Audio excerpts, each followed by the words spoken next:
നമ്മളെ മുഖ്യമന്ത്രി വി ഡി സതീശൻ സാറ് ഈ വീഡിയോ കാണണം. അതിന് വേണ്ടിയിട്ടാണ് ഈ വീഡിയോ. മിനിമം നമുക്ക് national level, state level select ആയിങ്ങാണ്ട് നാഷണൽ ലെവലിലേക്ക് പോകണ അത്ലറ്റ്സിന് ഓലെ TA, അതായത് പോക്കുവരവിനുള്ള ചിലവില്ലേ, ഇതെങ്കിലും ഒന്ന് സാറ് അനുവദിച്ചു തരണം എന്നാണ് അപേക്ഷിക്കുന്നത്. കഴിഞ്ഞ വർഷം വരെ നമ്മൾ ചോദിച്ചപ്പോൾ ഖജനാവ് കാലിയാണെന്നാണ് പറഞ്ഞത്. മനസ്സിലായോ?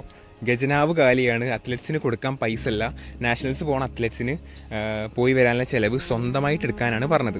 ഈ വർഷം അങ്ങനെയല്ല, ഭരണം മാറി, ആൾക്കാർ മാറി, മന്ത്രി മാറി. ഒരു 2023, അതായത് 2023 നാഷണൽ മെഡലിസ്റ്റാണ് ഞാൻ MTB സൈക്ലിങ്ങിൽ. 3 അത്ലറ്റ്സും കൂടി ഉണ്ട്.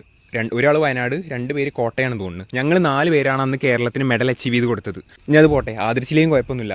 ആ വർഷത്തിന് ശേഷം 2023, 24, 25 വർഷങ്ങളിലൊന്നും നമുക്ക് TA കിട്ടിയിട്ടില്ല. അന്ന് നാഷണൽ ലെവലിൽ പോയിങ്ങാണ്ട് അവിടെ മെഡൽ അച്ചീവ് ചെയ്യണമെന്നുണ്ടെങ്കിൽ രാത്രി പകൽ എന്താണെന്ന് തിരിച്ചറിയാതെ വർക്കൗട്ട് ചെയ്യുന്ന ആൾക്കാർക്ക് സാധിക്കുള്ളൂ. സീരിയസ്ലി, ഞാൻ ഒരു വർഷം ഞാൻ പ്രയത്നിച്ചതിൻ്റെ ബലമാണ് എൻ്റെ വീട്ടിൽ ഇന്നില്ല national medal. Hello, congratulations, we are all proud of you. എടാ, താങ്ക് യു. എന്നാ മോൻ തിരിച്ചു വന്ന നാട്ടിലേക്ക് വരുമ്പോ കാണണം, നേരിട്ട് കാണണം. അപ്പൊ all the best, keep it up. കേട്ടാ. അങ്ങനെ നമ്മൾ കായിക മന്ത്രിയായിട്ട് ഒരു ലൈവിൽ ഇരിക്കാൻ പോവുകയാണ്. കുറച്ച് സമയം ലൈവ് ഉണ്ടാവും. നമസ്കാരം.